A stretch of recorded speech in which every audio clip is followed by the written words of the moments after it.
और अब एक खास बात, देश सहित पूरा विश्व नोवेल कोरोना वायरस रूपी महामारी से जूझ रहा है। कई शहरी क्षेत्रों में धारा 144 लगा दिया गया है। ऐसे में आरजे रमझाझर भी आपसे अपील करता है, बिना कारण घरों से ना निकलें, समय समय पर हाथ अपना साबुन से जरूर धोएं और बेवजह फैल रही अफवाहों से दूरी बनाए रखें। यकीन माने, भारत सरकार सहित शासन प्रशासन इस महामारी को जड़ से उखाड़ने में जल्द ही कामयाबी पालेगी।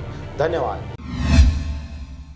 नमस्कार, आप देख रहे हैं आरजे रमझाझर और मैं हूं पुखराज सिंह। जिला मुख्यालय रायगढ़ में शासन प्रशासन की सख्ती और समझाइश का असर दिखने लगा है, जहां सुबह सब्जी, दूध, गैस, दवा जैसी जरूरी सामान लेने आने वाले लोगों के द्वारा मास्क, सैनिटाइजर का उपयोग के अलावा दूरी बनाकर आवश्यक सावधानी बरती जा रही थी। देखिए पूरी रिपोर्ट। वहीं उन्हें सुबह से पुलिस के साथ ही जिला पत्रकार एसोसिएशन के लोगों ने वॉलंटियर के रूप में लोगों को समझाइश देने में लगे रहे। वहीं जनकर्म परिवार द्वारा लोगों को घर पहुंच सेवा देने का प्रयास किया है। नतीजतन फिलहाल रायगढ़ में सभी जरूरी चीजों की समय पर उपलब्धता के साथ डिगर व्यवस्था काफी हद तक बेहतर रहा। प्रशासनिक शक्ति के बाद बेवजह घूमने वाले भी सड़क पर नजर नहीं आए। इसके अलावा गौरतलब बात यह रही, नगरीय निकायों में धर्मजयगढ़, खरसिया, सरिया में रायगढ़ की तरह सुबह जरूरी सामानों के अलावा होम डिलीवरी सुविधा दी जा रही है। बरमकेला में अब भी लोगों को कई तरह की परेशानियां हो रही है, मगर यहां भी व्यवस्था बनाने की दिशा में प्रयास लगभग जारी है। लेकिन ग्रामीण क्षेत्रों का जहां तक सवाल है, यहां भी लॉकडाउन का असर दिख रहा है, मगर सब्जी एवं जरूरी चीजों के लिए ऐसा ना निर्धारित स्थान है